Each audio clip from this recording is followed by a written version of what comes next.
안녕하세요. 다산 부동산 파트너에서 매주 전해드리는 다산 신도시를 중심으로 한 부동산 시황과 동향입니다.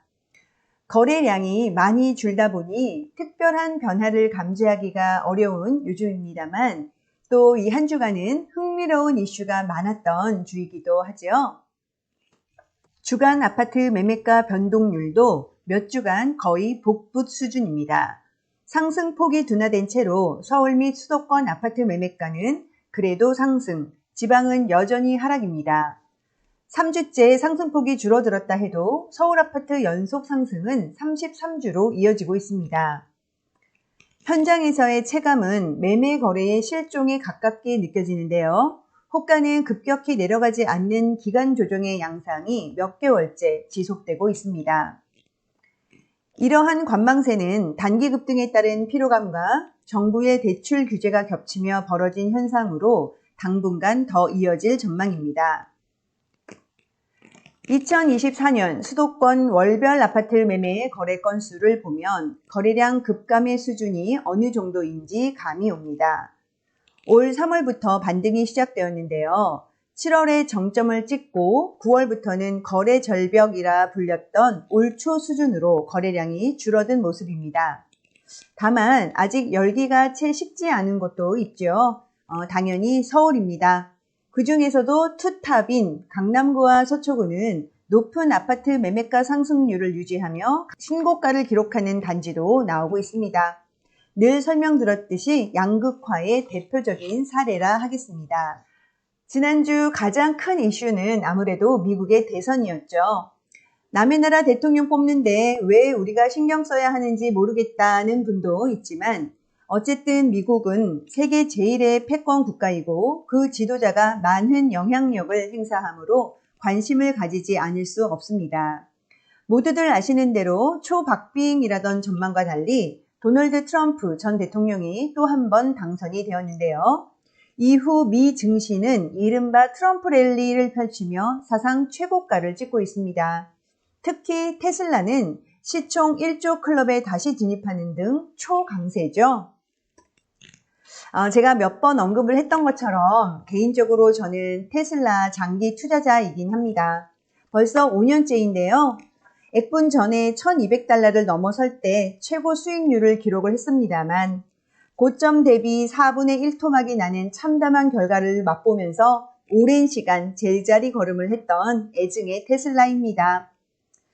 테슬라 본주를 5년째 장기 투자하면서 고점에 팔고 저점에 재매수하는 전략을 선택했다면 훨씬 높은 수익률을 얻을 수 있었겠지만 그러진 못했습니다.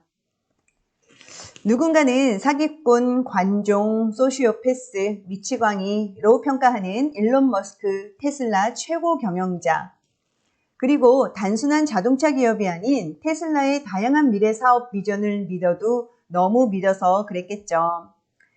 일론 머스크의 도박에 가까운 트럼프 지지로 최근 주가가 급등했다지만 엄밀히 말해 지난 5년간의 투자가 썩 성공적이진 못하니 가슴이 웅장해지는 자랑글은 결코 아닙니다. 가령 5년 전 그때 테슬라 주식이 아닌 엔비디아를 골랐다면 어땠을까요? 실제 엔비디아를 지금에 와서 보면 말도 안 되는 저점에 매수해놓고도 너무 저점에 매도해서 텐베거를 놓쳤으니 말입니다. 결과론으로 따지면 끝도 없죠. 쏙슬은 무려 6불대에 발바닥 각질 때 매수한 1인입니다만 18불 정도에 좋다고 팔았더니 60달러를 넘겼네요.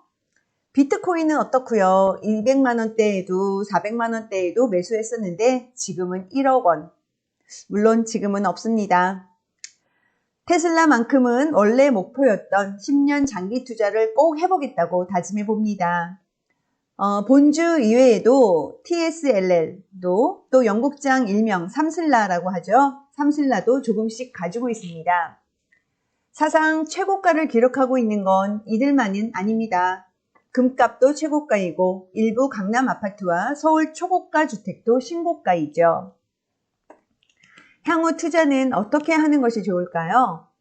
엔비디아처럼 비트코인처럼 우리에게는 또 다른 기회가 올 것입니다. 아이에게는 조금씩이나마 S&P 500을 적립식으로 매수해주고 11월부터 변경되는 제도에 맞춰 청약통장 월 납입 금액도 25만 원으로 상향했습니다. 아파트의 불패 신화는 끝났다고요? 아니요. 다른 방식으로 청약통장은 우리 다음 세대에게도 여전히 결정적인 한 방의 소중한 기회로 활용될 것으로 생각합니다. 다산 신도시로 와보겠습니다. 제가 지난주에도 언급을 했던 것처럼 이렇게 거래량이 급감한 시기에는 단지별로 꼭 팔아야 하는 금매가 나온다라고 말씀을 드렸었죠. 지난 한 주 동안 이 편한 세상 자이의 84A 타입 3,511동 물건들이었습니다. 남동향과 남서향 각각 하나씩 8억 7천 정도의 거래가 된 모습을 확인할 수가 있는데요. 어떤 이유가 됐든 여러 가지 이유가 있습니다. 다음 집을 매수를 한 분도 계실 수도 있고 또 세입자분이 나가야 되기 때문에 큰 돈이 필요할 수도 있고 또 그동안에 여러 가지 이유로 금융비용이 많이 부담이 되는 분들도 계시기 마련이죠. 그래서 지금 같은 거래가 급감한 시기에는 서울도 그렇고 일부 다른 지역도 마찬가지입니다. 그래서 이런 기회에 급매가 나오는 거는 사실인데요. 이런 급매들은 항상 조건이 붙습니다. 어떤 기한까지 얼마를 해야 된다. 또는 언제까지 잔금을 맞춰야 된다. 언제까지 소유권 이전을 해야 된다. 이런 식들의 조건인데요. 또 이런 조건을 맞추려고 하면 내 거가 해결이 잘 안 되는 이렇게 엇박자가 타는 상황도 생기죠. 그래서 참 어렵습니다. 하지만 이러한 노력들을 여러 가지로 하다 보면 본인들의 내공도 쌓이면서 시장을 보는 안목도 더 길러질 거라고는 저는 확신합니다. 지난 한 주 동안도 많은 분들한테 브리핑을 해드리면서 본인의 처한 상황과 지금 다산 신도시의 상황을 잘 말씀을 드리면서 의논을 해 나가고 있습니다. 자, 그래서 앞으로도 다산 신도시의 여러 가지 흐름들은 지속적으로 업로드 해드릴 예정입니다.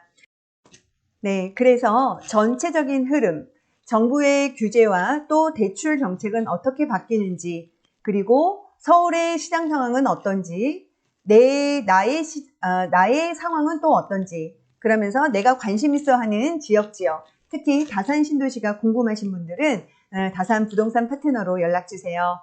충분히 브리핑 해드리고 설명해드리고 흘러가는 현장 소식 바로바로 업로드 해드리겠습니다. 자, 그러면 한 주간 실거래가가 올라온 매매, 전세, 월세 정리해 놓은 표 같이 보시겠습니다.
저희 다산 부동산 파트너에서는 다산 신도시를 사랑하는 많은 분들과 다양한 인터뷰를 계속해서 준비하고 있습니다.